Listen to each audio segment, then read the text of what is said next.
Bonsoir à tous. Bonsoir. Je suis Franck Desroches, le directeur général de l'Alliance française de Paris. Et je suis Flore Bénard, responsable service culturel. Et vous êtes très nombreux ce soir, c'est vraiment émouvant. Formidable, oui, c'est vrai. Il y a beaucoup d'émotions pour nous de revenir dans ce théâtre. On est très heureux de vous accueillir pour cette soirée exceptionnelle, avec un invité exceptionnel qui nous fait le grand plaisir de nous accorder un peu de son temps, dans un tourbillon certainement dans lequel il est pris. Bienvenue à l'Alliance française de Paris, bienvenue dans ce magnifique théâtre qui est mis à notre disposition par la Fondation des Alliances françaises. Je salue parmi vous son secrétaire général Marc Cerdan et son équipe. Merci à tous d'être présents ce soir. Ça fait chaud au cœur de partager ce moment ensemble. Vous êtes à l'Alliance française de Paris, à la Fondation des Alliances françaises, qui est un mouvement international qui a vu le jour il y a bientôt 140 ans. Et c'est important de rappeler, surtout dans ces périodes un peu troublées, que l'Alliance française a été créée au lendemain d'une guerre pour que les peuples se parlent, que les cultures s'échangent et que les mots traversent les frontières. C'est l'objet de ce soir de cette rencontre et c'est l'objet des rencontres que nous organisons, des activités que nous organisons au quotidien. Il y a 100 personnes qui travaillent à l'Alliance française de Paris, 70 enseignants, formateurs, experts, pédagogiques, culturels, et une trentaine de personnes d'encadrement et administratifs et qui travaillent au quotidien pour la promotion de la langue française et des cultures francophones. Et puis voilà, nous sommes dans le cadre de ce théâtre donc, qui vous accueille ce soir dans une série d'événements dont on vous dira un peu plus tout à l'heure. Voilà, souhaitez la bienvenue. Flore, qu'ajouter ? Juste ajouter qu'à l'Alliance française de Paris, c'est plus d'une centaine d'événements, d'activités culturelles autour de la francophonie, autour de la langue française que nous proposons. Son fleuron, c'est En français dans le texte, qui est, alors nous accueillons dans ces événements un public d'étudiants, mais aussi un public comme vous, de franciliens, j'imagine, ou peut-être un peu plus loin. Donc n'hésitez pas, c'est le moment pub, à vous inscrire à la newsletter, à la lettre d'information pour recevoir toutes nos invitations. Donc ce soir, En français dans le texte, c'est le programme que nous poursuivons depuis 2017, je pense. Bernard vous en dira plus. Alors Bernard, justement, c'est le moment de le présenter. Donc Bernard Magnier, qui est le programmateur, qui est aussi l'animateur brillant de ces rencontres. Il est éditeur, il est aussi écrivain, il est journaliste, spécialiste des littératures francophones. Et donc, nous allons vite leur céder la place. Et nous leur cédons la place. Ce sont eux que nous attendons. Donc, ils sont timides, ils ne sont pas rentrés tout de suite. Souhaitons la bienvenue à Bernard Magnier et Mohamed Bougarsar qui nous font le plaisir d'être avec nous ce soir. Bonne soirée à tous.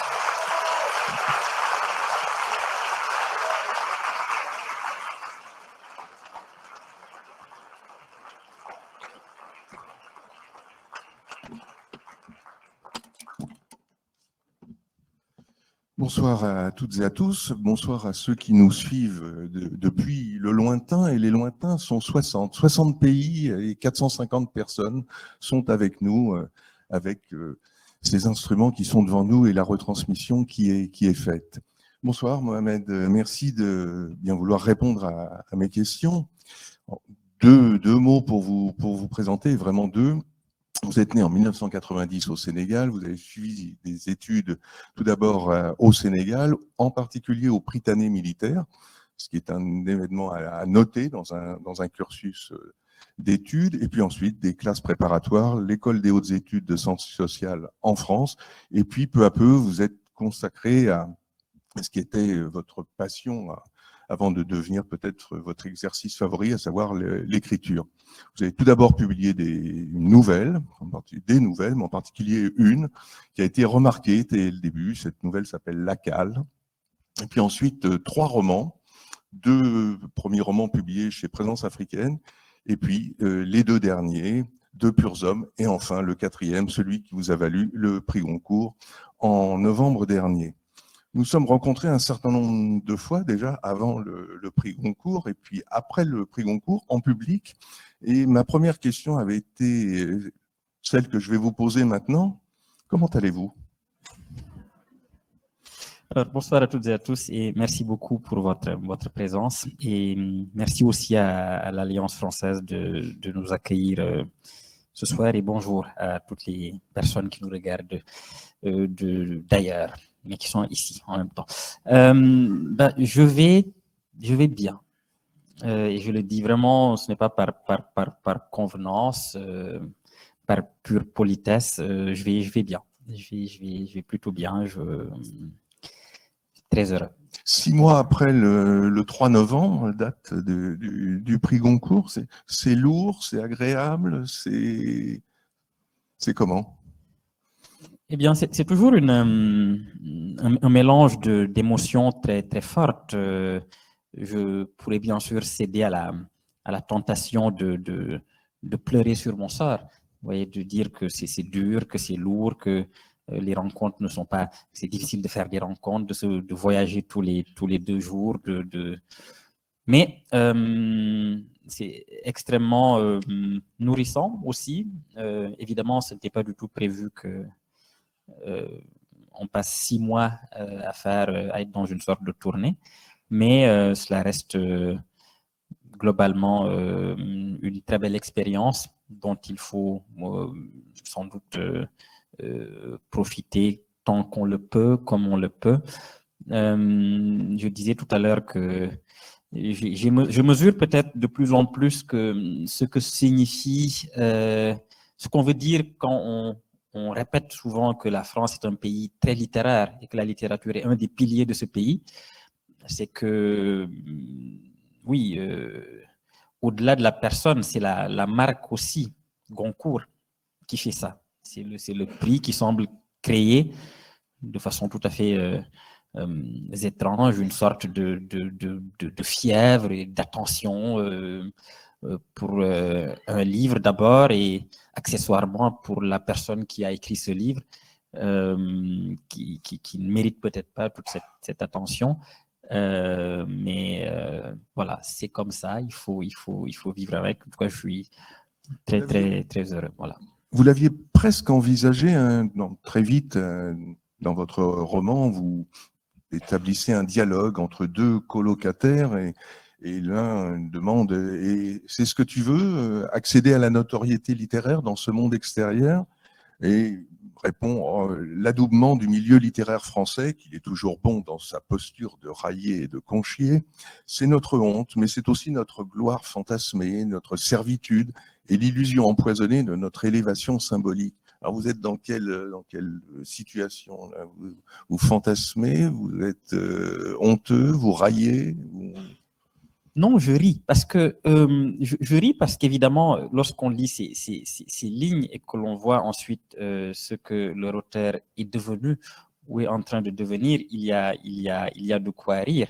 Je suis pris à mon propre piège, ou du moins le livre continue, de façon presque ironique, de s'écrire ou de se dérouler en continuant un jeu de mise en abîme qui traquait finalement son principe et qui contamine le réel même. Évidemment, ayant moqué parfois assez cruellement dans le livre tout ce qui concerne le milieu littéraire et les prix littéraires et tout le reste, je me retrouve aujourd'hui dans une position assez étrange. Mais puisque le principe du livre est aussi le rire et l'autodérision, c'est plutôt dans cette posture-là dans laquelle je suis. Donc, je l'ai bien mérité. Voilà. C'est bien fait. Et la première ligne de votre livre, vous parlez tout de suite d'un écrivain et de son œuvre, et vous placez ce duo, là, écrivain et œuvre, dans la solitude. C'est votre cas, vous êtes un solitaire, vous avez été un solitaire, vous êtes réfugié dans la solitude, ou pas du tout, vous étiez aussi, par exemple, le petit gamin au Sénégal, il était solitaire ou il était au contraire entouré de copains et... Oui, non, j'étais très entouré, en tout cas enfant, j'étais très entouré, d'abord l'environnement familial, mais aussi par des amis très rapidement. Non, j'étais un garçon, un jeune homme plutôt entouré. La solitude qui est celle de l'écriture, maintenant, est une solitude, je pense, toujours relative. Il est évident, je crois, qu'on écrit toujours seul, quoi qu'on dise, quelle que soit par ailleurs l'aide qu'on reçoit, celle de l'éditeur qui est là, évidemment, qui ne vous laisse pas seul, celle de votre famille, de vos amis, ce sont des personnes, toutes ces personnes-là sont autour.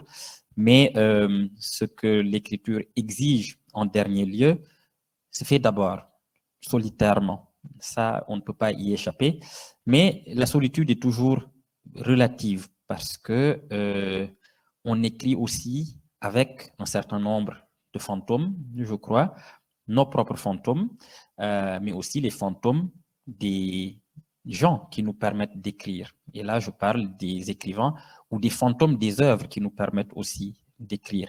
Et je crois que tout ce cortège-là est avec nous dans la pièce au moment où l'on est en train d'écrire. Ce qui fait que ça ressemble presque à un cliché aujourd'hui littéraire de dire que les écrivains, on écrit dans la solitude.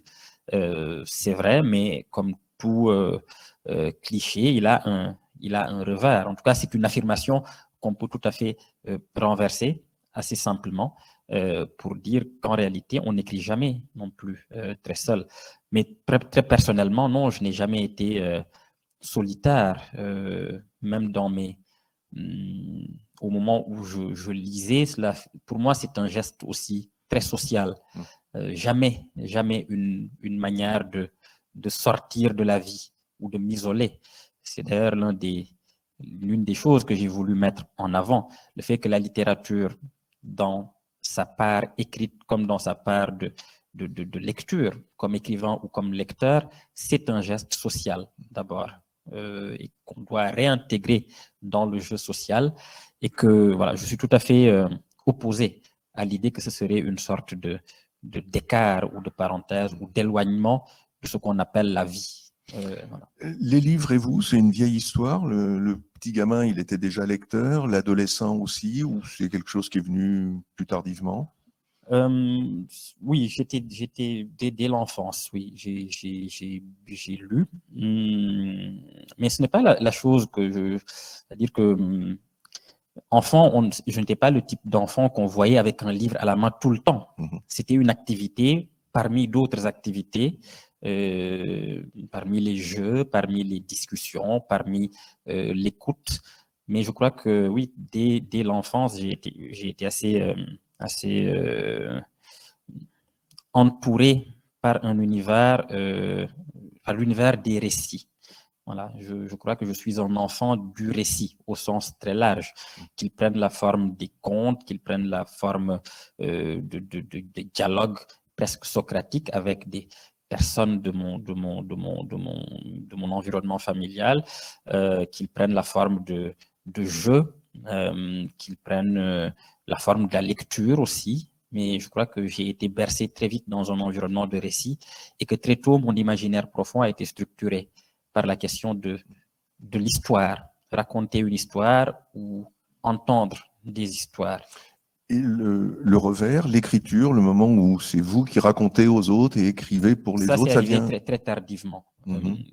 Tardivement, évidemment, c'est toujours relatif. C'est quoi tardivement aussi. Tardivement, c'est autour de 20 ans. C'est pour ça que je dis que c'est relatif, parce que cela peut sembler très, très jeune à certains, mais lorsqu'on compare à d'autres, cela peut sembler très tardif. C'est vrai. Beaucoup d'écrivains racontent qu'ils écrivent depuis très jeune. Et très jeune, là, ça veut dire 5-6 ans. Je ne sais pas comment c'est possible, mais oui, il y a des gens qui le font. qui racontent que dès 5-6 ans, ils savent qu'ils vont être écrivains, ils le disent, de grands écrivains le disent, Sartre le dit, c'est l'exemple que je cite souvent, mais la première phrase des mots, c'est bien cela. Voilà, il a commencé sa vie au milieu des livres, il finira sa vie au milieu des livres.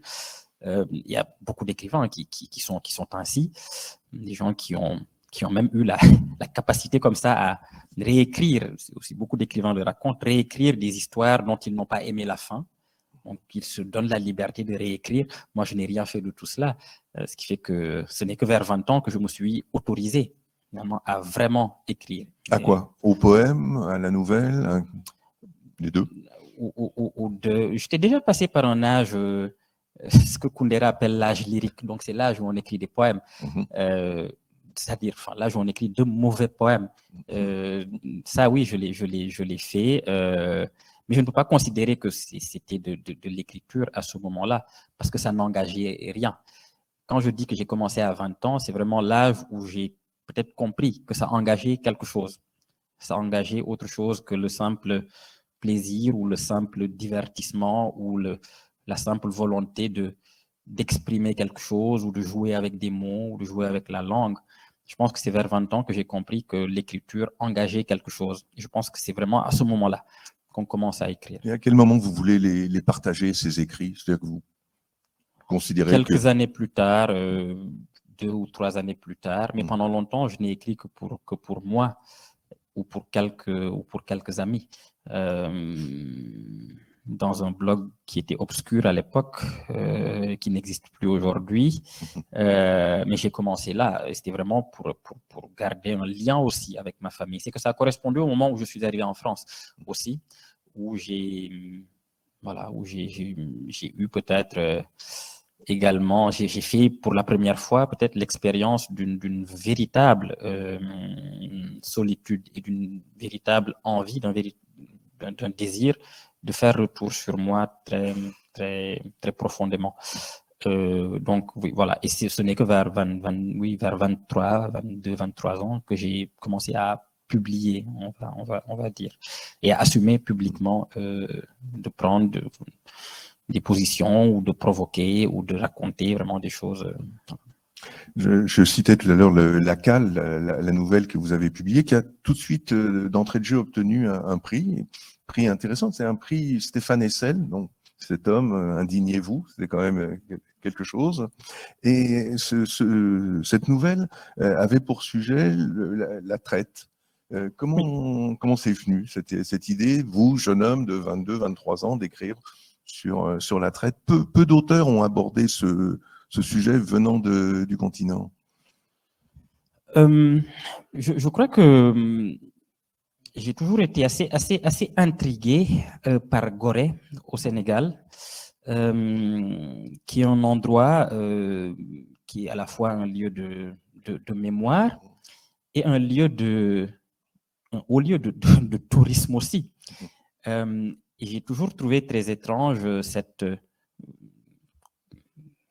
confrontation, quasiment, en tout cas une coprésence entre un lieu de tragédie très fort et un lieu de tourisme très fort. Alors aujourd'hui, ça semble banal, tous les lieux de mémoire sont aussi des lieux de tourisme pour le meilleur ou pour le pire, mais lorsque j'ai pris conscience de ça, très jeune au Sénégal, ça m'avait étonné.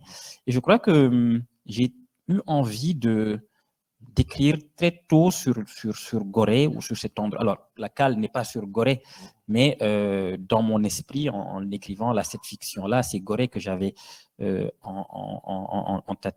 Du reste, à l'époque où j'écrivais la CAL, je venais de découvrir ou de lire vraiment de façon très, très poussée Faulkner. Le rapport, c'est simplement que le personnage qui raconte, qui est le narrateur de la CAL, est un médecin du sud des États-Unis et qui a eu à connaître très pratiquement la question l'esclavage, l'expérience de l'esclavage du côté des négriers. Et simplement, à l'époque, je lisais Faulkner et je pense qu'il a eu une influence sur le sujet. Donc vraiment, c'est la rencontre entre Faulkner et et mon obsession, en tout cas la réflexion que j'avais sur Gorée et sur ce lieu-là. Alors, vont suivre 3 romans. J'aimerais qu'on dise un mot sur chacun d'entre eux, avant évidemment de parler de la plus secrète mémoire des hommes. 3 livres. Le premier, publié chez Présence africaine, on est en 2015. Un livre qui s'intitule Terre Sainte. Et Sainte, vous l'écrivez C-E-I-N-T-E. Et vous traitez de l'islamisme, de l'irruption d'un groupe islamiste dans un village avec des victimes, singulièrement un couple amoureux. Cette volonté-là aussi d'écrire sur ce sujet-là, à ce moment-là, c'est né comment? C'est vraiment né pour le coup de l'actualité et de mon envie de comprendre ce qui arrivait. C'est une des fonctions que j'assigne, en tout cas à la littérature, comprendre ce qui arrive. En tout cas, à l'époque, je pensais d'ailleurs que c'était la seule fonction vraiment importante. C'est ce qui nous aidait à mieux comprendre le réel tel qu'il se déroulait, à ne pas simplement le subir, à ne pas simplement être traversé par les événements, mais à les traverser aussi, comme une sorte de traversée du miroir pour mieux comprendre, voir l'envers des choses ou la mécanique des choses. Et à l'époque, les événements, c'est l'invasion du nord du Mali par des milices djihadistes. Donc, c'est la destruction d'un certain nombre de lieux qui sont des lieux de haute culture. Et c'est mon indignation en suivant cette actualité-là et en voyant ce qui se passe. J'ai envie de comprendre pourquoi est-ce qu'on en arrive là. Donc, c'est à la fois un geste de colère et puis un geste très froid aussi, de tentative d'élucidation d'un réel qui me semble être un écran à une compréhension véritable. Et ça arrive à un moment aussi où, après quelques années d'écriture sur ce blog, je pense que j'ai envie d'explorer une forme plus longue, de quitter les nouvelles ou les chroniques courtes pour écrire plus longuement sur quelque chose. Donc, c'est l'envie peut-être de faire vraiment un roman, arrive à ce moment précis-là, et c'est vraiment de cette configuration-là que naît le désir d'écrire sur le nord du Mali, alors même si ce n'est jamais nommé dans le roman, mais d'écrire sur la question du terrorisme, en se demandant très concrètement ce que signifie une ville qui est sous une emprise djihadiste. Qu'est-ce que cela signifie? Comment ça se vit? Quelle expérience c'est? Mais ça part d'une réalité concrète, identifiable, datable, etc., etc. Deuxième livre, on est 2 ans après, 2017, même éditeur, Présence africaine, et cette fois Silence du cœur. Là encore, cœur, vous l'écrivez avec un H. Vous jouez aussi sur le mot. Et cette fois, c'est les migrants, hein, les réfugiés qui partent vers les côtes italiennes. Et vous racontez la destinée d'un groupe qui va subir à la fois la sympathie de certaines personnes, les maladresses d'autres, et puis le rejet et l'hostilité de beaucoup. Là encore, c'est la même démarche, c'est l'actualité. C'est à peu près la même démarche, à la différence près que là, je suis plus engagé personnellement, puisque je suis allé vraiment en Sicile, tout à fait par hasard, sans volonté parce que ça aurait été assez cynique finalement, assez indécent, sans volonté d'aller sur place pour écrire. J'y étais allé pour tout à fait autre chose qui n'avait rien à voir avec l'écriture. Et c'est l'écriture qui m'a rattrapé sur place, puisque dans le petit village où j'étais, où je n'étais d'ailleurs pas supposé arriver, j'y suis arrivé vraiment par hasard, parce que j'étais allé avec un ami qui est poète et qui voulait me faire découvrir la Sicile, mais il ne m'avait pas du tout vraiment prévenu en me disant on va dans cet endroit-là et dans cet endroit-là il se passe ça, c'est-à-dire il arrive des réfugiés, des migrants comme on dit. Donc on arrive là par hasard et on reste là, on reste sur place un certain nombre de temps, et c'est vraiment de cette expérience-là qui est née petit à petit l'envie d'écrire. Ce n'était pas un livre prémédité, mais voir cette réalité-là m'a donné envie de déplier finalement un certain nombre un syntagme qu'on appelle la crise migratoire. Mais toujours pour moi la même démarche. Qu'est-ce qu'on dit quand on dit crise migratoire? Qu'est-ce que cela signifie concrètement? Qu'est-ce que cela signifie sensiblement?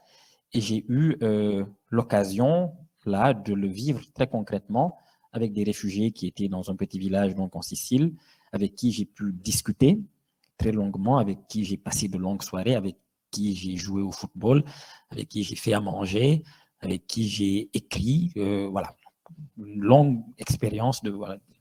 Et c'est vraiment là de la volonté de déplier ce qui ressemble à une phrase, voilà, la crise migratoire ou la crise des migrants.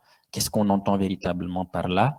Et c'est ce que je voulais explorer, mais en partant là aussi du réel. Autre thème et autre actualité, difficile, douloureuse aussi, Deux purs hommes, votre troisième roman, publié cette fois chez Philippe Ray et chez Jimsan au Sénégal. On est en 2018. Et là, c'est une histoire réelle, aussi vraie. Une cassette vidéo circule dans Dakar et dans le Sénégal d'une façon générale. Et dans cette cassette vidéo, on peut voir le déterrement d'un cadavre. Et ce cadavre a été déterré parce que cet homme qui était enterré là était un homosexuel et que cela dérangeait les familles des morts alentours. Donc, un enseignant visionne cette cassette et à partir de là, on va le suivre et il va lui-même s'interroger sur cette cassette, il va avoir des avis qui vont évoluer au cours du roman, et vous allez nous raconter un petit peu ses réactions et les réactions qu'il va pouvoir solliciter alentour. Là encore, indignation et réaction à un sujet d'actualité, mais cette fois vous êtes au cœur du Sénégal. Oui, je suis au cœur du Sénégal et surtout, là aussi, je suis plus engagé parce que, engagé dans la genèse. Parce que c'est une vidéo que j'ai vraiment vue moi-même il y a très longtemps. Et il s'est écoulé à peu près 10 ans finalement. Donc 10 ans avec les images d'une vidéo sans véritablement comprendre ce qui se passait, mais avec le souvenir d'un effroi très profond en la visionnant en 2007 ou 2008. Mais il m'a fallu à peu près 10 ans avant de revenir. Et pour là aussi tenter, dans le même geste, de voir ce qu'il y a dans le hors-champ, dans ce que la vidéo ne capte pas, dans ce qu'elle ne montre pas, dans ce qui a amené à ce moment-là. Et finalement, qu'est-ce qui se passe véritablement dans ce moment précis d'un corps qu'on exhume au Sénégal. En plus, pays qui s'enorgueillit souvent de son hospitalité ou de sa tolérance ou de sa tradition, etc. Et, de sa teranga. Voilà, de sa teranga, voilà. Donc là, j'ai vraiment envie de voir ce que cela signifie véritablement, là aussi. Et j'écris donc ce roman-là. Et c'est le premier, en effet, qui se déroule exclusivement au Sénégal, dans là aussi une réalité qu'on peut identifier très, très facilement. Mais de façon... D'ailleurs, c'est une vidéo qui est tellement étrange. Évidemment, heureusement, peut-être, on ne la retrouve plus. Mais à l'époque, elle a circulé dans tous les téléphones des personnes au Sénégal. Hein. On l'avait, on l'a regardé. Il y avait quelque chose d'une fascination morbide pour cette vidéo. Je me rappelle de nuits entières, enfin pas de nuits entières, mais je pouvais rester longtemps à la rejouer, à la revoir, parce que je pense que je ne comprenais pas. Et tout en étant terrifié, je continuais à la regarder. Lorsque j'ai commencé à écrire, la vidéo était toujours là, mais il s'était écoulé tellement de temps que j'avais commencé à douter de l'avoir vue, alors que j'avais passé de longues heures en regardant dans cette vidéo. Mais à l'époque où je commençais à écrire, je me suis dit, mais tu as peut-être imaginé cela. Donc, je suis allé, dans un geste aussi assez morbide, chercher cette vidéo. Mais heureusement, elle avait été disparue, elle a été effacée des internets. Mais je savais que je l'avais vue parce que d'autres camarades avec moi se rappelaient très bien l'avoir aussi regardée. Dans votre démarche, il y avait l'actualité, on le disait, l'indignation. Est-ce qu'il n'y avait pas aussi la volonté avec les mots, de gratter là où ça dérange un petit peu? là où ça peut déranger le lecteur ou potentiellement d'autres personnes sur l'islamisme, sur les migrants et sur la répression de l'homosexualité. Alors, non, peut-être, mais je ne cherche pas nécessairement. Mon intention première n'est jamais de déranger ou de... Ça part vraiment toujours de questions très personnelles que je me pose moi-même sur des événements ou sur des choses ou sur des situations et sur ma propre envie voilà, de les montrer autrement, d'autres perspectives.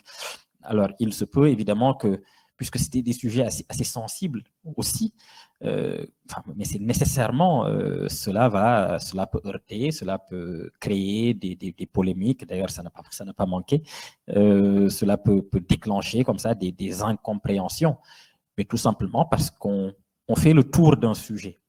Et lorsqu'on fait le tour d'un sujet, forcément, on arrive toujours à un moment dans un lieu ou une perspective où on le voit différemment, où on le montre d'une perspective qui n'est pas très confortable. Parce qu'on voit tout de suite que les interprétations d'un événement sont multiples, vraiment, et ils ne sont jamais tels qu'on les voit lorsqu'on les regarde simplement de front. Lorsqu'on en fait le tour, on le voit très différemment, et c'est ce que j'ai tenté de faire, c'est ce que je pense qu'un roman aussi doit pouvoir faire. Alors on arrive au roman qui est l'objet de notre rencontre, en quelque sorte.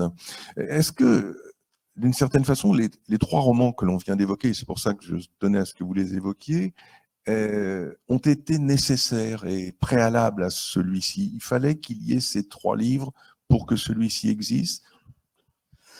Je crois, oui, parce que les obsessions qui traversent ce roman sont là depuis très longtemps.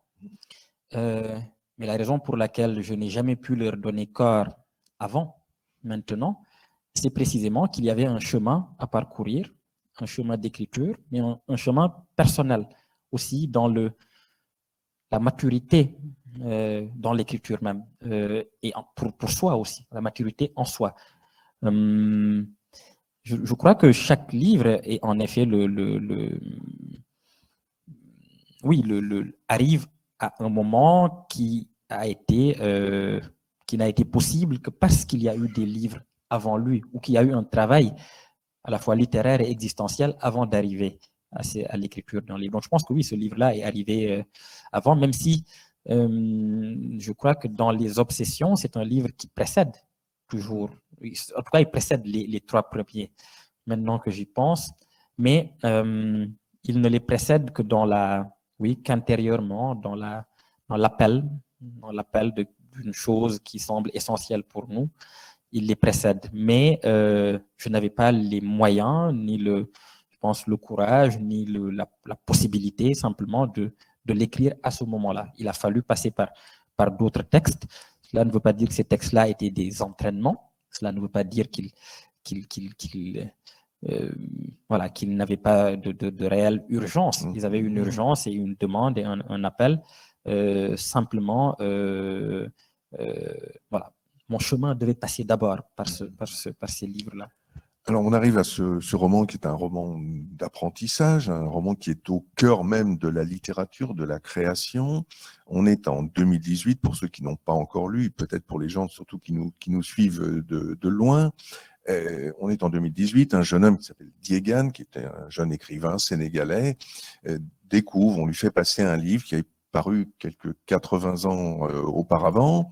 C'est un livre qui a été entouré de mystères, entouré de scandales, qui a suscité des réactions épidermiques.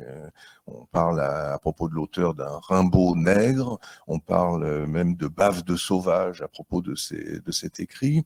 Le livre est suspecté d'emprunt, de plagiat.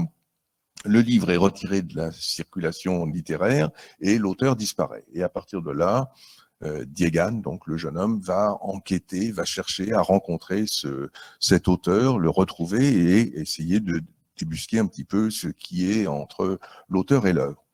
Ce roman est dédié à Yambo Ouellegem. Il faut faire un petit peu d'histoire littéraire. Yambo Ouellegem est un écrivain malien qui a publié en 1968 un livre qui s'appelle « Le devoir de violence ». La même année, Amadou Kourouma publiait aussi « Les soleils des indépendances ». Belle année pour les littératures africaines.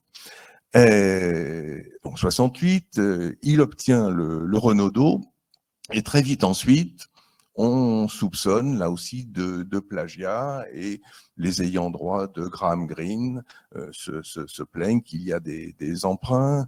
André Schwarzbart est également cité, et puis quelques autres. Là aussi, l'éditeur retire le livre de la circulation littéraire, on ne le trouve plus, et Yambo Olegem se retire au Mali. Il va vivre à Sévaré, il publiera 2 autres livres, un sous pseudonyme et puis un autre sous son vrai nom. Lettre à la France-Nec, qui est un pamphlet, puis l'autre qui s'appelle Les 1001 Bibles du sexe, qui est un livre érotique à caractère pornographique, publié sous un pseudo, Uto Rodolphe.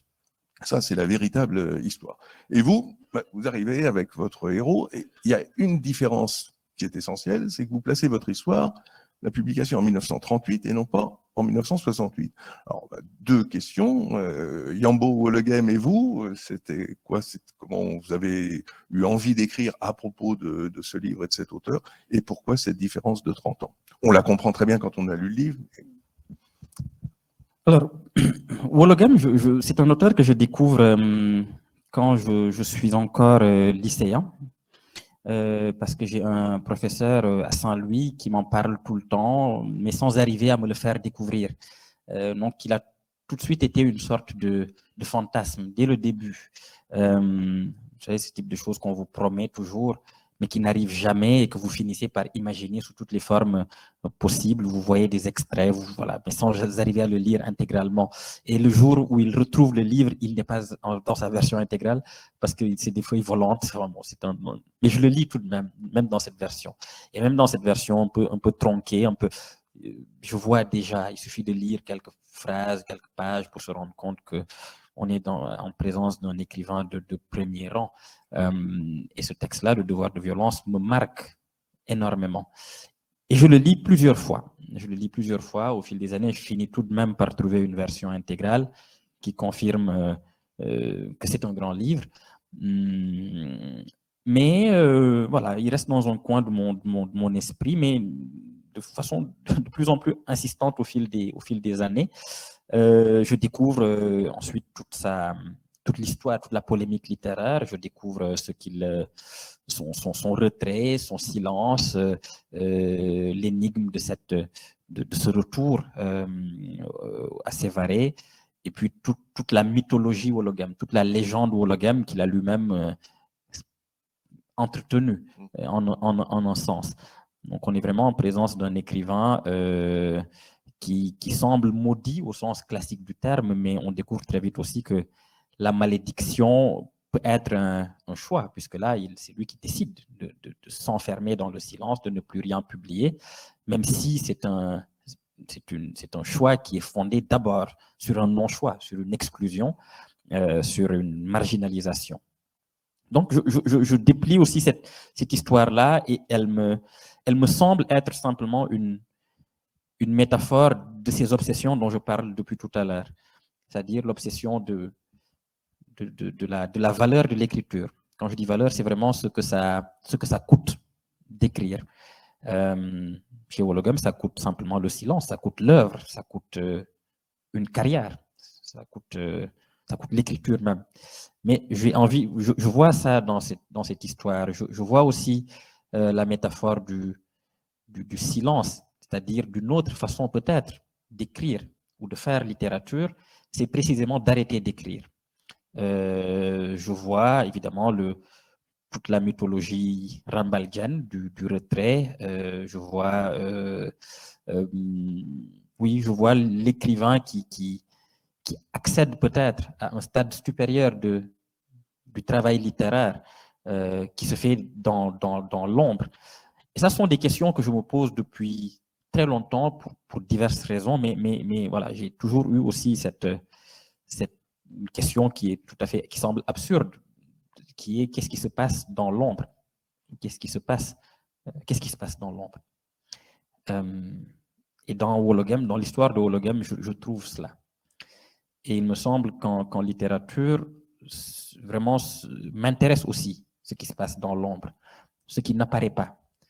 Ce qui n'apparaît pas, même quand il y a une manifestation, c'est-à-dire quand il y a un livre, quand il y a une phrase, quand il y a une histoire, il y a toujours, je pense, quelque chose qui est caché.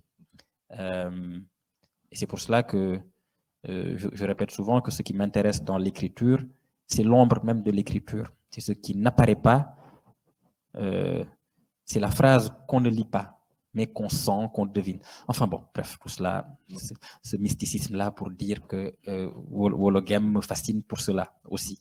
Et qu'il me semble qu'en m'intéressant à son cas, j'ai pour la première fois le courage de m'attaquer à mes propres questions sur la littérature, sur le sens que ça a globalement, mais sur le sens que ça a pour moi aussi.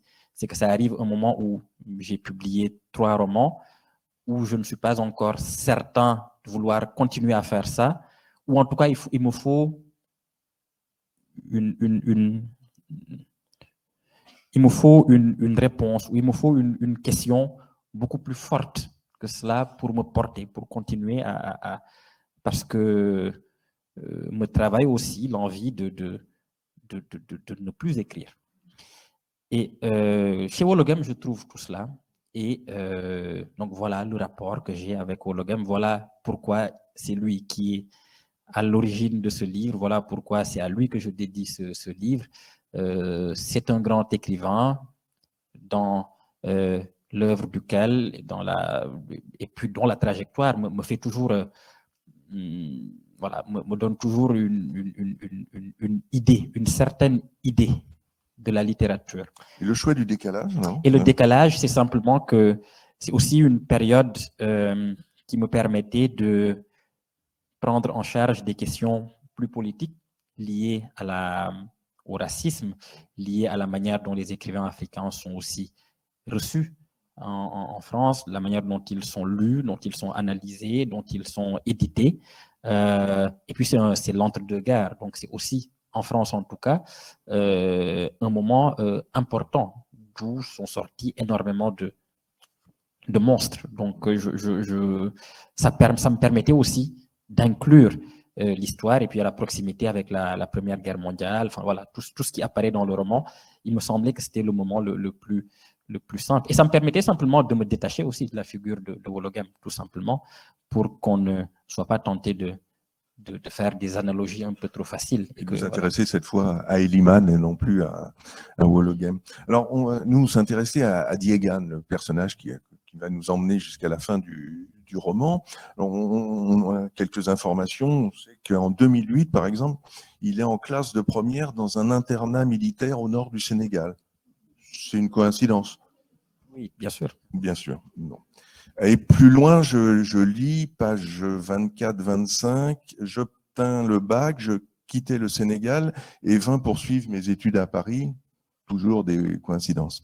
Très bien. Mon cursus universitaire en France me mena vers une thèse de littérature que je vécus assez vite comme un exil de l'Éden de l'écrivain. Je devins un doctorant fainéant. Ça, c'est vrai. Bientôt détourné de la noble voie académique parce qu'il n'était plus une tentation passagère, mais un désir aussi prétentieux que certains, devenir romancier. C'est lui, ça? C'est quelqu'un d'autre qui lui ressemble? Oui, il y a des... Méfiez-vous. De toute façon, quand les choses semblent trop évidentes, quand les transpositions semblent trop évidentes, il y a un piège. Méfiez-vous. Ça, c'est ma perversité personnelle. Vraiment de jouer avec ça. Et c'est vrai que la tentation de faire de dire que Diegan c'est moi, ce serait très très très très simple. Mais non, c'est pas tout à fait moi tout de même. Il porte mes obsessions, mais il fait tout de même des choses que je n'oserais pas faire, les manières que je ne suis pas du tout, je me désolidarise de ce personnage, je n'ai aucune forme voilà. Je vois votre grande prudence. Oui. Déjà, son premier livre s'appelle Anatomie du vide et il a vendu 79 exemplaires, mais par contre, il a été liké. Alors, 1182 fois. Ce qui arrive très souvent, quand vous annoncez que vous publiez, on vous like. Mais on Ça ne ne, lit pas. ça ne se traduit jamais en librairie.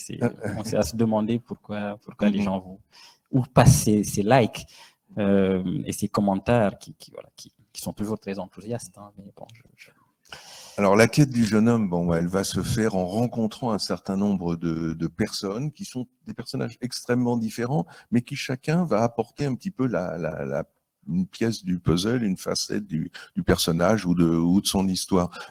On va en citer quelques-unes pour que vous puissiez nous les préciser. Alors, la première, Siga D, le livre commence à Amsterdam. Hein. C'est une écrivaine à scandale. Elle a une 60aine d'années. C'est la cousine d'Eliman. Et c'est elle qui va remettre le livre à Diegan. Qui est-elle, cette Siga D? Alors, Siga D, c'est l'initiatrice avec un grand I. C'est la maîtresse aux deux sens du mot. C'est celle qui enseigne. Et c'est celle qui enseigne aussi dans un autre domaine. Mais disons que c'est aussi une écrivaine, c'est une romancière qui fait contrepoint, c'est-à-dire qui est l'opposé de Diegan, en tout cas, du moins en apparence, puisqu'elle incarne une autre pensée de la littérature ou une autre conception du rapport entre la littérature et la vie. C'est surtout celle par qui arrive non seulement beaucoup de scandales, toujours littéraires, mais par qui arrive aussi peut-être la clé, ce qui déclenche la pulsion de Diegan, le travail de Diegan, sa quête finalement. Elle passe par cette femme-là qui permet à Diegan d'avancer aussi souvent dans cette recherche-là. Mais on découvre qu'elle aussi. Mais tous les personnages, en réalité, ont une forme de rapport plus ou moins lointain avec Eliman. Il s'exprime, bien sûr, pour témoigner de ce rapport, pour dire quel est ce rapport, dans quelles circonstances ils ont rencontré Eliman ou cru le rencontrer. Mais ils disent surtout eux-mêmes, ils disent quelque chose d'eux-mêmes. Donc, ils ne sont pas simplement des pantins ou des personnages un peu secondaires qui ne seraient là que pour servir une sorte de dieu caché au centre du labyrinthe qui serait Eliman. Eux-mêmes prennent parole pour dire leur relation, parce que tous sont quand même plus ou moins habités par la question de l'écriture ou de la littérature. Ça passe par Eliman, mais ça leur permet de dire profondément ce qu'ils veulent, ce qu'ils cherchent. Il va rencontrer Béatrice Nanga, qui est une jeune écrivaine camerounaise, Muzimba, qui lui vient de RDC, Brigitte Bollen, qui est une journaliste. Bon, comme ça, beaucoup de gens qui gravitent autour de la littérature. Ces deux éditeurs aussi. Dites-nous un mot sur Charles Ehlenstein et Claire Eldig. Qui sont-ils, ces deux, ce duo, ce couple? Alors, ils incarnent peut-être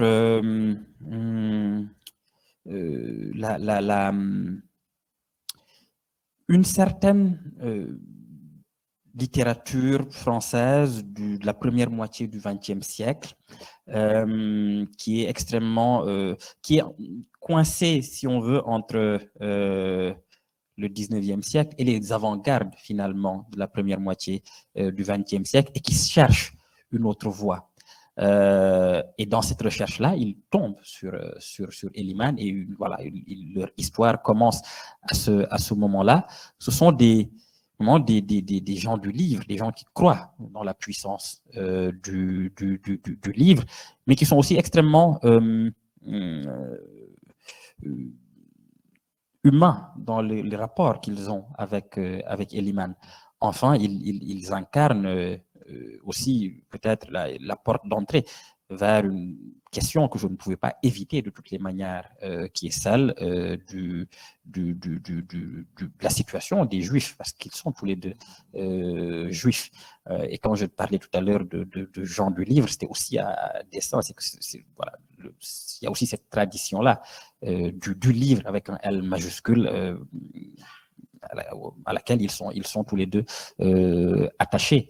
Et finalement, lorsque je ne veux pas trop en dire sur leur destin, mais disons que lorsqu'on lit le livre d'une certaine manière, ces deux-là sont aussi le centre du livre, finalement. C'est qu'on peut interpréter le livre alors, comme un livre sur la filiation, sur la mémoire, un livre sur la recherche du père, sur la recherche de la mère, mais on peut aussi l'interpréter comme un livre sur l'amitié, vraiment, sur ce qu'on est prêt à faire par amitié. Donc, voilà, ces deux-là aussi incarnent cela. Personnage, j'aimerais vous entendre, c'est sur Fatima Diop, cette jeune femme qui s'est immolée. J'y ai vu deux rapprochements possibles, vous allez me dire si c'est juste ou pas. D'une part, un rapprochement historique, Jan Palach, le jeune homme tchèque qui s'était immolé lui aussi à Prague. Et puis, beaucoup plus récemment, Mohamed Bouazizi, la Tunisie, le début de la révolution tunisienne. Oui, c'est juste, ou il y a d'autres... Oui. Les deux sont tout à fait cités. Mais elle est sénégalaise. Elle est sénégalaise, mais elle est le symbole aussi à la fois du sacrifice, d'une sorte de sacrifice, mais aussi de la violence, d'une sorte de violence sociale. Elle est le symbole d'une violence sociale qui cherche à prendre fin, mais qui, pour prendre fin, doit être encore plus violente. Elle est aussi le symbole, peut-être, d'une jeunesse africaine qui commence à être désespérée, qui cherche une autre voie et parfois qui emprunte les voies les plus radicales qui soient. Mais oui, il y a je pense, oui, ça doit apparaître dans le texte, mais il y a une référence assez évidente à Mohamed Bouazizi et à Jan Palach. Oui. Alors, Diégane est entouré de bon nombre de personnages, beaucoup de personnages féminins, hein, ils sont plutôt majoritaires. On lit beaucoup dans votre livre, on boit pas mal et on fait beaucoup l'amour aussi, même si vous dites que les écrivains sont de médiocres amants.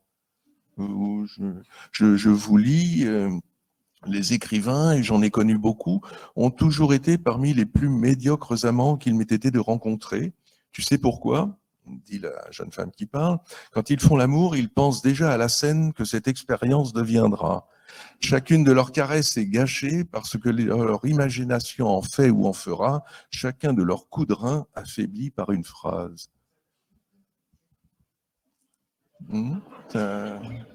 C'est une vérité absolue.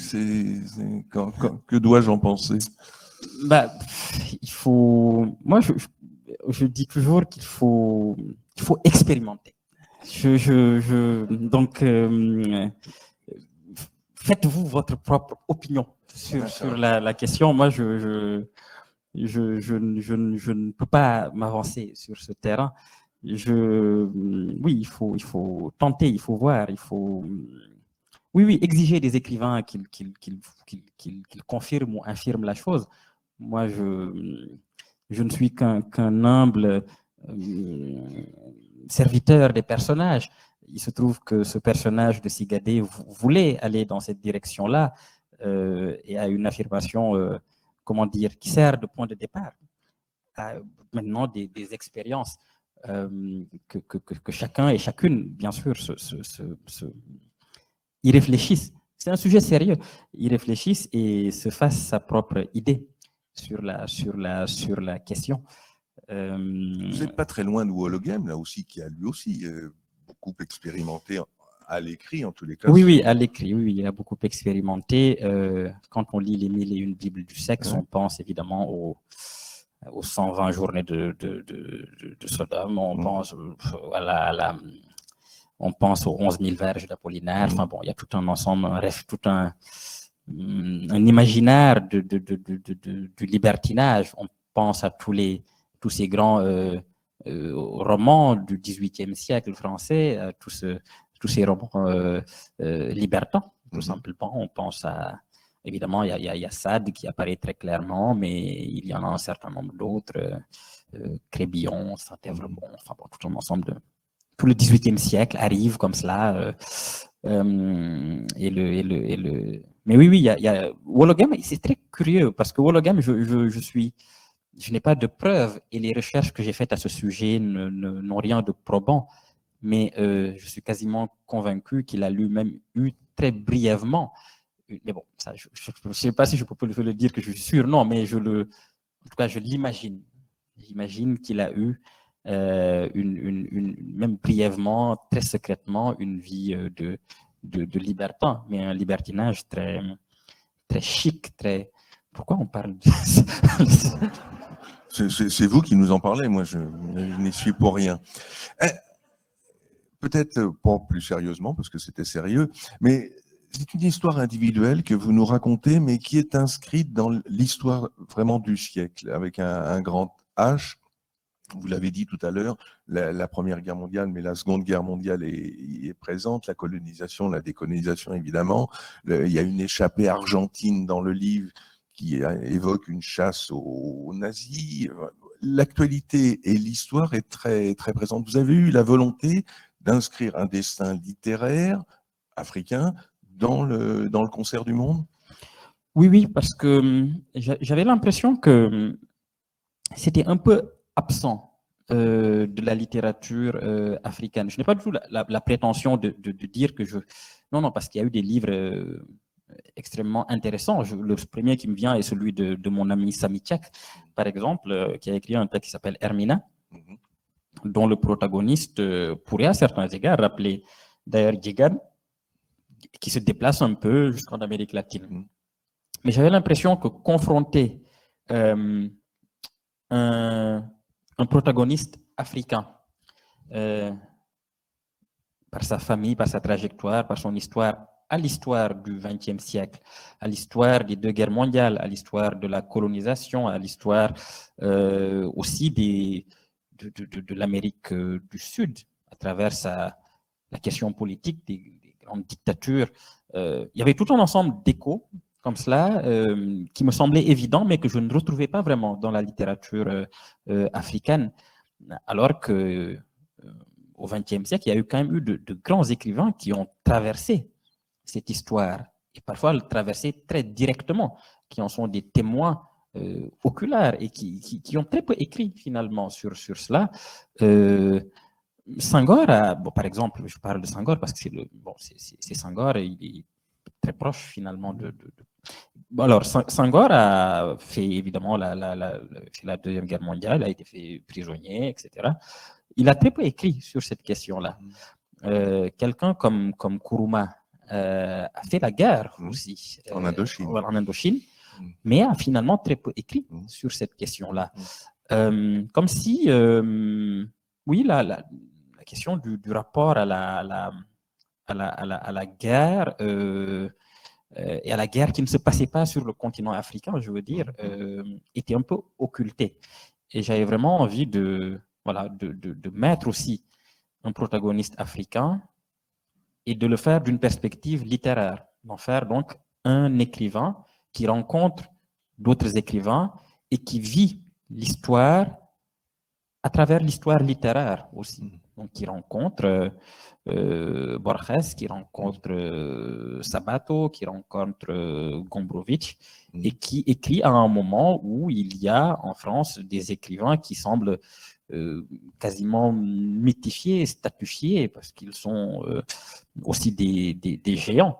Mais le mettre dans ce contexte-là, pour aussi éviter de donner l'impression que les écrivains africains ne seraient qu'une sorte n'écriraient que dans la marge et n'auraient jamais été en contact direct avec les autres littératures du monde, les autres grands écrivains du monde. Il y avait aussi cet enjeu-là de relativiser une histoire littéraire qui me semblait par trop être une histoire africano-africaine, alors que c'est aussi une histoire mondiale. Voilà. Vous avez cité Bolano, si vous le mettez en exergue, chilien, donc important. Vous citez un extrait des Chiens romantiques. La littérature, justement, vous avez cité Samy Tchak, le rapport avec l'Amérique latine. J'ai l'impression que ce rapport avec l'Amérique latine est plus fort qu'avec d'autres zones du monde. Alors, il y a Gombrowicz, il y a Kundera qui est un peu dans l'ombre aussi, mais enfin, c'est beaucoup les latino-américains. Ça fait partie c'est un peu en tête de votre panthéon ou pas plus que ça? En ce moment, je dois avouer que oui. Depuis d'ailleurs quelques années. Alors, alors, c'est aussi ça, hein, c'est aussi ça, lire, c'est qu'on se déplace. Donc, il y a eu des périodes où j'étais très proche de l'Amérique du Nord, à d'autres moments de l'Europe centrale, Kundera par exemple, à d'autres moments. J'ai commencé évidemment par l'Afrique, hein, vraiment, et ça reste, ça ne... Mais en me déplaçant comme ça, je suis passé par les grands, voilà, par la Russie, par, disons, l'Europe occidentale, pour le dire très vite, l'Europe centrale. Je suis resté très longtemps en Europe centrale aussi, parce que autour de Kundera, de Kafka, de Musil, de Bloch, enfin voilà, de tous ces écrivains. Et puis, voilà, j'ai fait une incursion vers l'Amérique du Sud, littérature que je connaissais un tout petit peu, mais très vaguement. Et c'est précisément en discutant beaucoup avec Samy Tchak qu'il m'a poussé à aller vers cette littérature-là. Et c'est vrai que quand j'ai redécouvert certains auteurs et en ai franchement découvert d'autres, il y a quelque chose là qui m'a touché très profondément, qui m'intéresse, qui me semble extrêmement stimulant dans la réflexion sur ce qu'est le roman, sur ce qu'est précisément raconter une histoire, sur la manière dont on raconte une histoire, sur l'inventivité. Et je pense que c'est peut-être le lieu où j'ai commencé à échapper à la névrose du style, qui est une névrose typiquement, je pense, française, et parfois à raison, puisque cela donne des chefs-d'œuvre, et que Flaubert est passé par là, et tel Attila, plus rien ne pousse après que Flaubert est passé par une prairie. Et je crois que, oui, il y a une sorte de névrose du style, de névrose de l'histoire qui serait racontée simplement par le style, qui tiendrait par le style, ce qui est une très belle chose que j'y ai longtemps cru, j'ai longtemps fait allégeance à cette névrose. Mais je crois que j'en suis arrivé à un moment où j'avais besoin d'échapper un peu à cela, c'est-à-dire à réinjecter un peu plus de diversité dans ce qu'est une narration. Raconter qu'un style, par exemple, n'est pas simplement un style au sens restreint, mais qu'il est aussi une manière de raconter, donc de composer, donc de concevoir même ce qu'est un récit. Pour le dire très vite, c'est pour ne pas réduire le roman à la seule langue, finalement, que j'ai aussi, je pense, je me suis rapproché beaucoup de la littérature sud-américaine, qui est extrêmement large, bien sûr, qui n'est pas un seul bloc. J'ai l'impression que c'est la même, mais non, c'est tout à fait différent. Cortázar n'est pas Sabato, qui n'est pas Guimarães Rosa, qui n'est pas Roa Bastos, qui n'est pas Onetti, et qui n'est pas Bolaño, voilà, donc qui n'est pas Alejandra Pizarnik. Voilà, donc c'est tout à fait, c'est très, très, très différent, c'est très divers, mais j'ai trouvé là un certain nombre d'auteurs qui m'ont extrêmement stimulé dans la manière de raconter. Un mot sur ce que je vais appeler l'ombre du polar. Dans votre livre, on pose beaucoup de questions, d'interrogations, d'énigmes, même qu'a-t-il fait, qui est-il, les critiques qui ont travaillé sur Eliman ont une fâcheuse tendance à disparaître de morts plutôt violentes et par suicide, c'est un peu étonnant. Donc on a l'impression que vous avez la tentation du polar qui est là, vous n'allez pas jusqu'au bout, mais enfin, vous tenez quand même le lecteur en haleine à la manière d'un auteur de polar.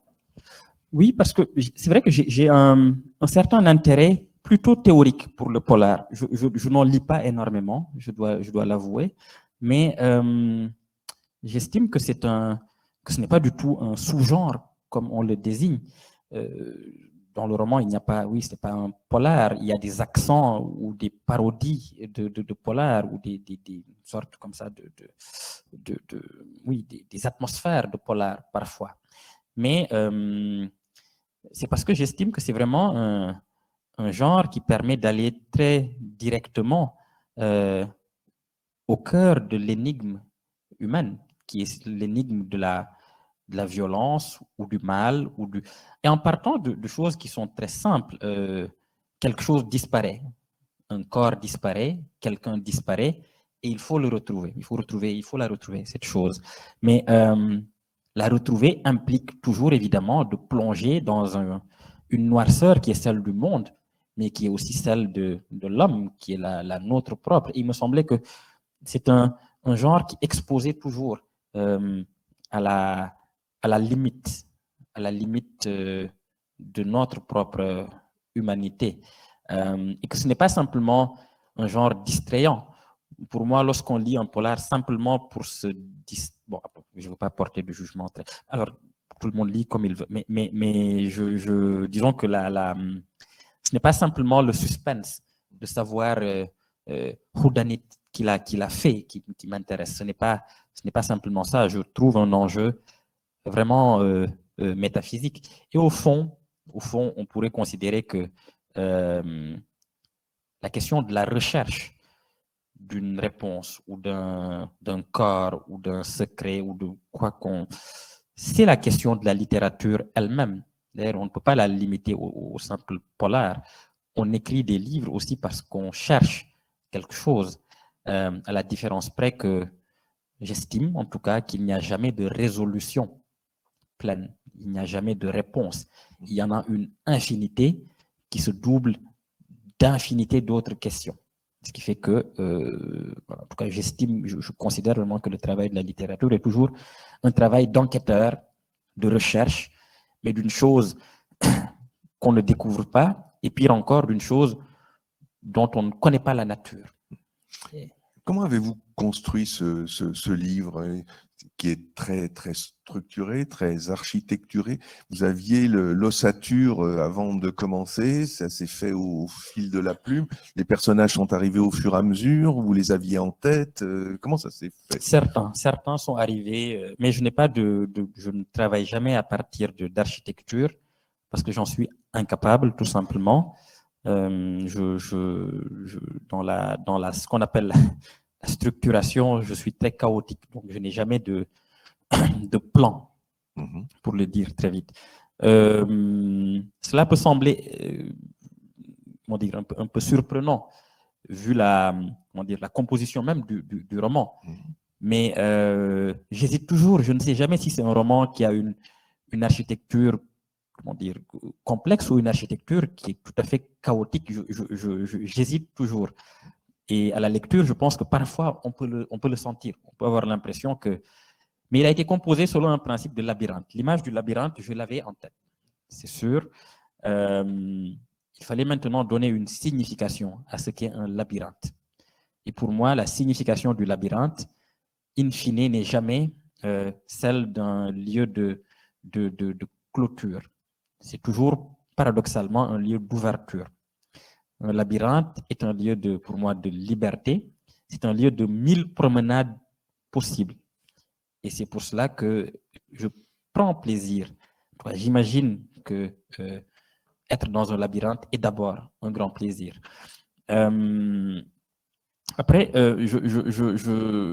j'ai toujours besoin d'avoir d'abord une scène claire à partir de laquelle j'écris. Cette scène-là me demande beaucoup de temps avant de saisir les personnages qui seront dans cette scène. Mais cette scène ça ne veut pas dire que cette scène est le départ et le début du roman. C'est une scène qui peut arriver pas trop tard, mais relativement vers le milieu du roman. Je peux l'écrire. Enfin, pour le roman, c'est ce qui s'est passé. La première scène que j'ai écrite est celle qui ouvre le testament d'Ousseynou Koumar, du personnage d'Ousseynou Koumar. Donc, c'est cette scène où Sigadé s'apprête à entrer dans la chambre de son père. Et on peut voir que c'est une scène qui arrive relativement tard. Il y a toute une partie qui se déroule avant. Mais c'est la première scène que j'ai écrite, parce que Mais on j'avais est ces au cœur de personnages-là assez l'Afrique, clairs. là. On est au cœur, voilà, vraiment. Mais après cette scène, j'ai commencé vraiment par ce qui est le début aujourd'hui. Et mon premier effort a été de relier le début à cette scène, sans tout à fait savoir ce qu'il y aurait comme personnage. J'en avais quelques-uns, évidemment, mais comment je ferais pour relier cette scène qui était déjà écrite, ça c'était toute autre chose, mais qui n'était pas structurée.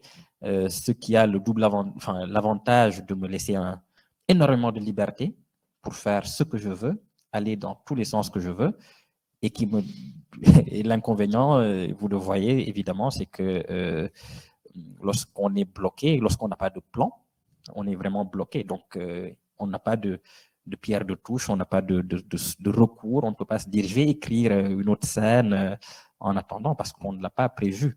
Mais ça a toujours été ma manière de composer les romans. Vous jouez aussi avec votre lecteur. Vous lui adressez des clins d'œil, vous faites des citations plus ou moins cryptées, plus ou moins évidentes. Oui. C'est un peu à bon lecteur, salut, quoi. Comprenne Oui. qui veut, qui peut. Oui. Oui, mais je pense qu'il faut. Oui, c'est un jeu, mais ce n'est jamais un jeu ce n'est jamais un piège. C'est-à-dire que le jeu, c'est simplement de se dire que c'est une quête à laquelle j'invite, que j'ai moi-même menée. C'est-à-dire que je viens d'expliquer que je n'avais pas de plan. C'est-à-dire que je ne pouvais pas poser de piège dans ce labyrinthe, étant donné que j'y marchais moi-même sans savoir ce qu'il y avait dedans. Donc, je me suis pris les impasses, je me suis pris le sentiment de vertige, d'être un peu perdu. Mais j'essaierai toujours de me dire qu'il devait y avoir, à côté de ce sentiment-là, une sorte de gaieté, vraiment de jeu, et de construire le labyrinthe comme on joue, et d'y marcher comme on joue. La littérature, je crois, est toujours à la fois une chose très sérieuse, mais aussi une chose très comique. C'est à la fois extrêmement mélancolique, grave, et à la fois vraiment risible. Et il faut vraiment essayer de tenir les deux. Donc tout ce jeu-là sur les références, ce n'est pas toujours très, très, très sérieux. Ce sont des petits clins d'œil. Il n'est pas nécessaire de les saisir. Beaucoup de lecteurs, je commence maintenant à accumuler les retours qu'on me fait sur le roman. Et à chaque fois, il y en avait peut-être certains ou certaines d'entre vous qui allaient me le dire. Je me dis, j'ai eu besoin de prendre un dictionnaire. Au début, le dictionnaire.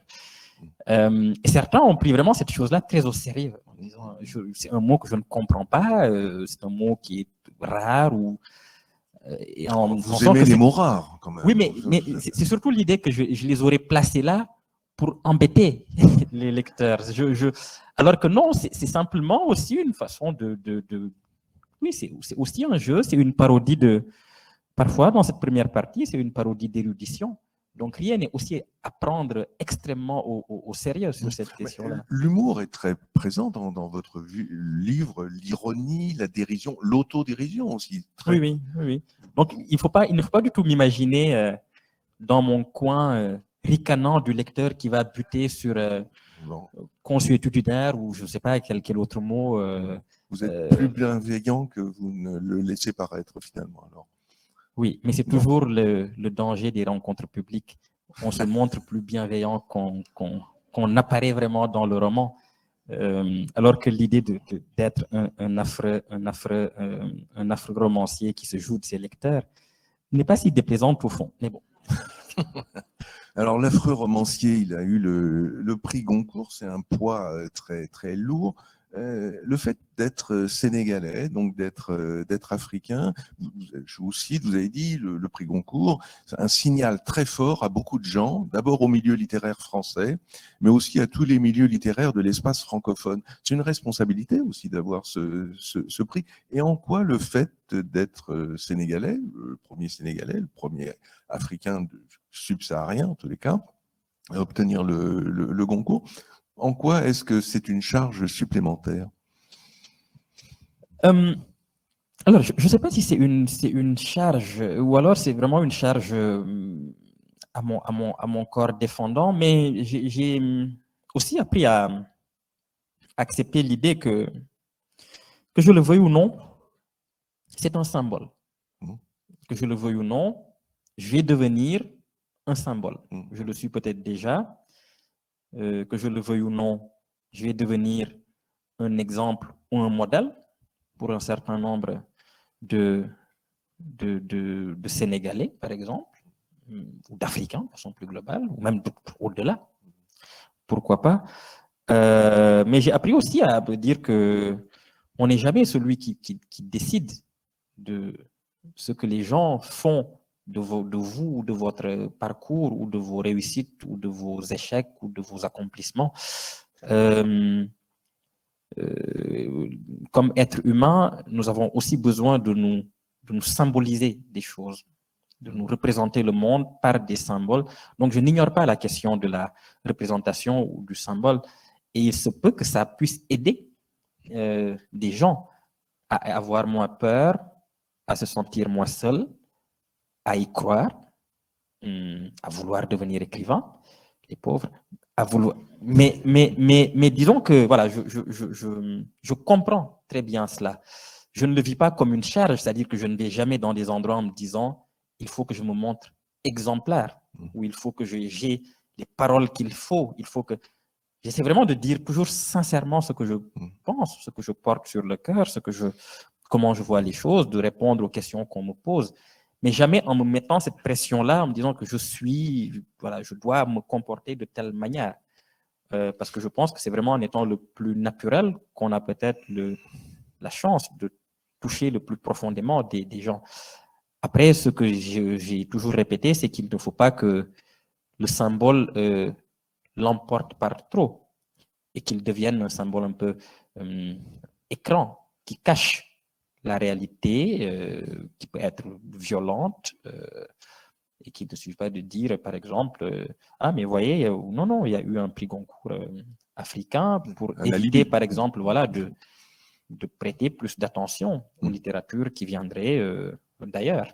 Quand on parle du monde francophone, vous contribuez aussi à faire que le centre soit un peu moins centre et la périphérie un peu moins périphérique, incontestablement. C'est ce que j'espère, mais disons que c'est précisément ce que je ne veux pas, c'est que cela apparaisse comme une sorte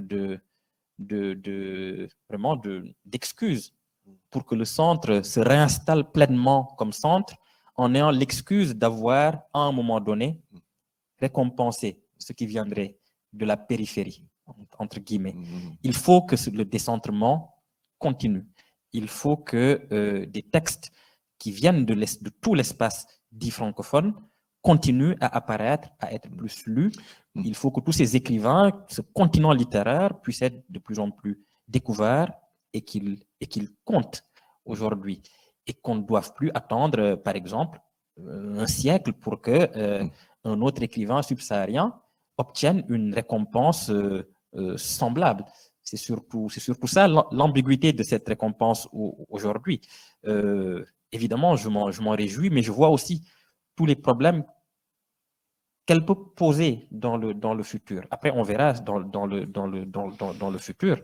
Et si j'ai une responsabilité, c'est peut-être de rappeler ça, que ça ne doit pas rester un événement à part. Les choses progressent? Je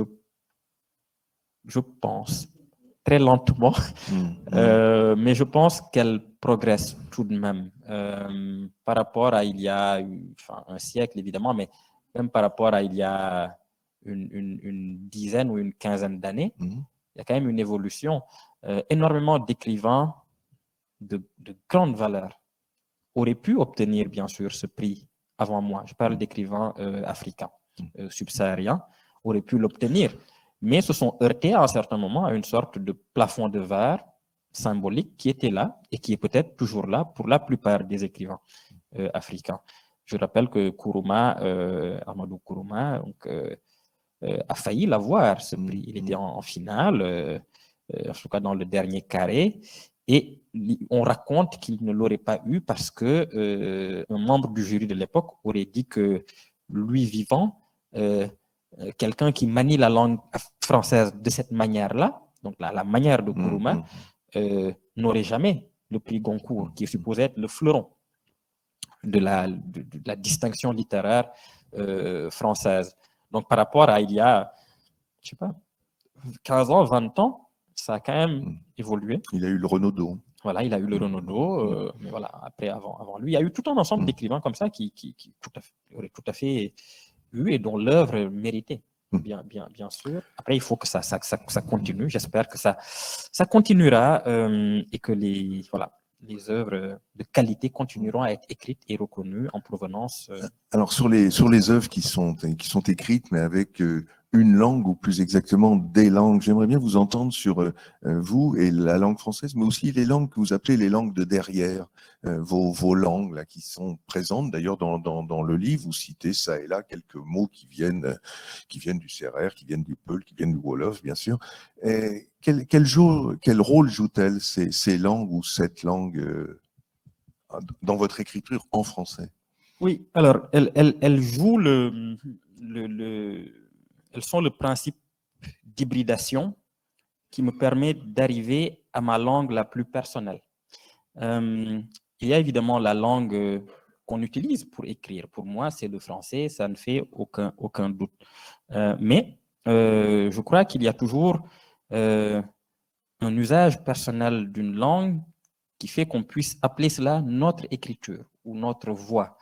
Il se trouve que ma voix est toujours une voix hybridée. Dans les précédents romans, ça apparaissait plus timidement parce que je n'avais pas, je crois, trouvé la bonne alchimie, tout simplement, le bon matériel pour faire cette alchimie-là. Mais avec celui-ci, parce qu'il m'a pris plus de temps et que je porte sans doute ces questions depuis beaucoup plus longtemps, je pense que je suis arrivé un peu plus à comprendre ce que je voulais faire avec le français et faire en sorte que ça apparaisse toujours dans le français, mais que, oui, ce que j'appelle les langues de derrière sont les langues qui non seulement soutiennent le français, mais le mélange, parfois sans qu'on s'en rende compte.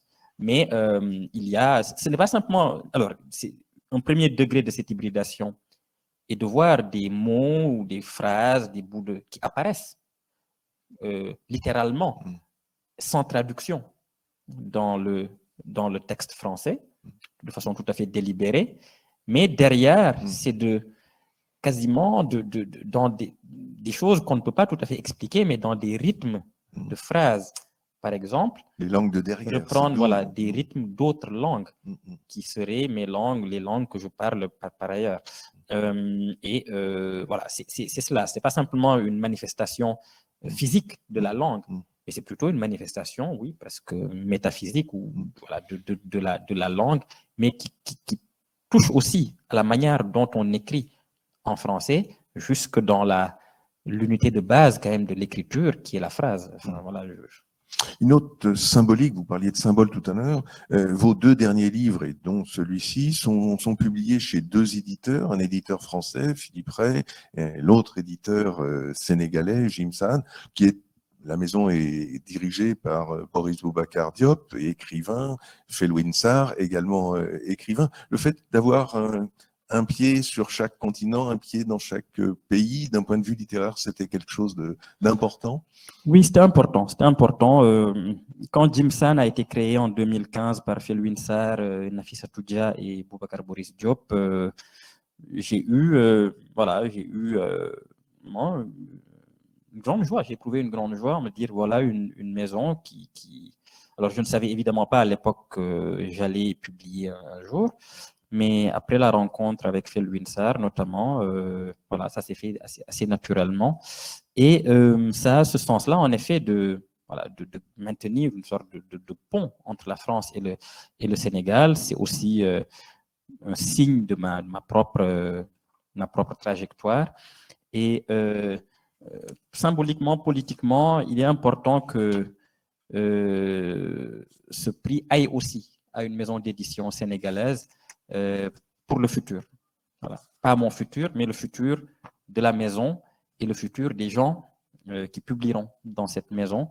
Je pense que ça peut avoir un rôle moteur et important. Et voilà, je suis vraiment très, très heureux de cette collaboration-là, qui est professionnelle, évidemment, mais qui est d'abord une histoire d'amitié, puisqu'entre Phil Winsar, Philippe Ray et moi, il y a une vraie harmonie, quelque chose de très naturel dans le travail, dans les réflexions sur les textes. À la page 456 de votre livre qui en comporte 457, vous dites ceci: « Il se peut qu'au fond, chaque écrivain ne porte qu'un seul livre essentiel, une œuvre fondamentale à écrire entre deux vides. » Ce livre, vous le considérez comme une œuvre essentielle, comme votre grande œuvre? Ah, mon Dieu, j'espère que non, mais je crois que je ne peux pas le savoir. Pour être tout à fait honnête, je n'en ai aucune idée. J'espère que, parce que dire que c'est mon livre essentiel serait extrêmement arrogant et prétentieux. J'espère que j'ai encore quelque chose à dire, que j'ai encore 2 ou 3 livres à écrire, mais je n'en sais rien.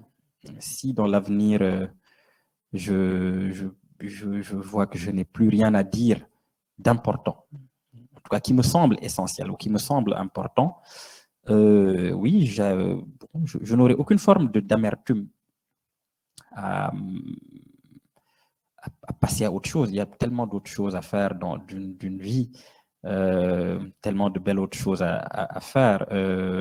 Et j'estimerais que oui, ça aura été mon livre essentiel, non pas un livre essentiel, mais mon livre essentiel. Et je passerai à autre chose. Après, voilà, seul l'avenir nous instruira sur cette question. Voilà. On a vu que vos 4 romans publiés sont des livres très, très, très différents par leur sujet, par leur forme aussi, mais tous ont trait à quelque chose qui est apparenté à la mémoire et par ce phénomène-là, à lutter contre l'oubli. L'oubli des victimes de l'islamisme, des migrants que l'on considère comme des chiffres et non pas comme des humains, de la répression de l'homosexualité que certains voudraient nier ou pire faire disparaître, et puis évidemment la mémoire, elle est dans le titre du dernier. C'est cela la plus secrète mémoire. Alors c'est quoi? C'est la littérature? C'est l'acte d'écrire? Oui, c'est beaucoup de choses. La plus secrète mémoire des hommes. Beaucoup de gens me demandent d'ailleurs ce que c'est. Finalement, quel est le rapport entre le titre et le contenu du livre? Quelle est bonne question. Oui, c'est une bonne question. Je pense que, bravo. Je pense que oui, je pense que la plus secrète mémoire des hommes, c'est celle de la littérature, mais c'est aussi celle des morts. Parce que je crois que vraiment ce qui nous permet, en tout cas moi, ce qui me permet d'écrire, je m'en rends de plus en plus compte, et je crois que ce qui permet d'écrire, c'est aussi de façon tragique, mais presque inévitable, c'est ce que une romancière qui s'appelle Danielle Salna va appeler le don des morts. Je pense qu'on écrit parce que la mort existe. On écrit parce que la mémoire des morts est là. On peut écrire parce que les morts nous le demandent, ou ce qui exige qu'on ne les oublie pas. Et je crois vraiment que, oui, la plus secrète mémoire des hommes, oui, c'est la littérature. La littérature étant entendue comme oui, le don des morts. Oui, je pense. Peut-être une dernière question, et je cite en élagant: nous n'écrivions ni pour le romantisme de la vie d'écrivain, ni pour l'argent, ni pour la gloire, ni pour transformer le monde, Et vous terminez, alors pour quelle raison on ne savait pas. Vous avez progressé? Je crains que non. Je crains qu'on ne. Mais en réalité, je pense que si j'avais progressé ou que si je savais fondamentalement pourquoi, écrire n'aurait plus de sens du tout. C'est précisément parce que je n'en ai pas toujours une idée très claire ou que c'est quelque chose de fugace qui s'échappe que ça peut avoir une chance de continuer. Mais après, tout ce que je dis là n'est que mon affaire. Et évidemment, des gens écrivent en sachant très bien pourquoi ils écrivent et ce qu'ils veulent faire par l'écriture, trouver ce qu'ils cherchent dans l'écriture. Moi, je ne suis pas toujours certain de le savoir. Mais bon, j'ai toujours considéré que c'était ça aussi, une définition possible de la littérature. C'est sa propre question. Voilà. Qu'est-ce que la littérature ne peut avoir pour réponse que cette question même? Qu'est-ce que la littérature? La réponse serait qu'est-ce que la littérature? C'est ce que je veux dire. Voilà. Merci d'avoir partagé votre affaire, comme vous dites, avec nous. Il y a une phrase, je persiste à trouver une phrase qui m'ennuie beaucoup dans votre livre. Vous dites ceci: on ne devrait jamais approcher de trop près les artistes qu'on aime. Ça m'ennuie, cette question-là. Alors, on a été heureux de saluer votre présence dans cette salle. D'habitude, on fait ça dans une autre salle, plus modeste, avec beaucoup moins de monde. Mohamed Mbougarsar est le 37e écrivain invité dans les rencontres autour de la littérature, autour de la langue française, la 25e rencontre qui existe depuis décembre 2007. Je vous invite à vous méfier, à faire attention, à être aux aguets. Il y a peut-être d'autres écrivains qui auront eux aussi le Goncourt après. Mohamed était venu déjà à l'Alliance française, nous étions moins nombreux, c'était en septembre 2020, mais il avait le même talent qu'aujourd'hui. Alors la prochaine rencontre, c'est en juillet, le 5 juillet, ce sera avec un autre univers totalement différent, avec une auteure qui s'appelle Lenka Ornakova-Sivat, qui est née en Tchécoslovaquie en 1971. Elle a tout d'abord écrit en tchèque, puis elle est venue en France et elle a écrit aujourd'hui 4 romans. Elle a eu le Renaudot des lycéens pour son premier livre, Gibolet de ciel, et elle vient de publier un livre qui s'intitule Un regard bleu. Et c'est la rencontre donc au XVIIe siècle entre Rembrandt, donc un peintre célèbre aujourd'hui, mais célèbre de son vivant, ce qui était assez rare, et avec Comenius, personnage beaucoup plus moins connu, en tous les cas de moi, qui est un philosophe qui avait été contraint de quitter son pays en guerre. C'était au XVIIe siècle, c'est-à-dire aujourd'hui. Je voudrais remercier les gens qui ont rendu possible cette rencontre, la Fondation des Alliances françaises qui a permis qu'on fasse cette rencontre dans ce lieu, dans ce théâtre, l'Institut français qui a permis de relier la diffusion de cette rencontre, et puis les équipes de l'Alliance française qui ont œuvré à faire que vous soyez dans cette salle et que nous soyons sur cette scène. Merci beaucoup Mohamed, merci à vous, bonne fin de soirée et surtout bonne lecture. Les livres de Mohamed sont présents, il y a une librairie à la sortie et dans le hall, il y aura une possibilité de dédicace. Évidemment. Merci Bernard et merci à toutes et à tous. Merci, bonne soirée. Merci beaucoup.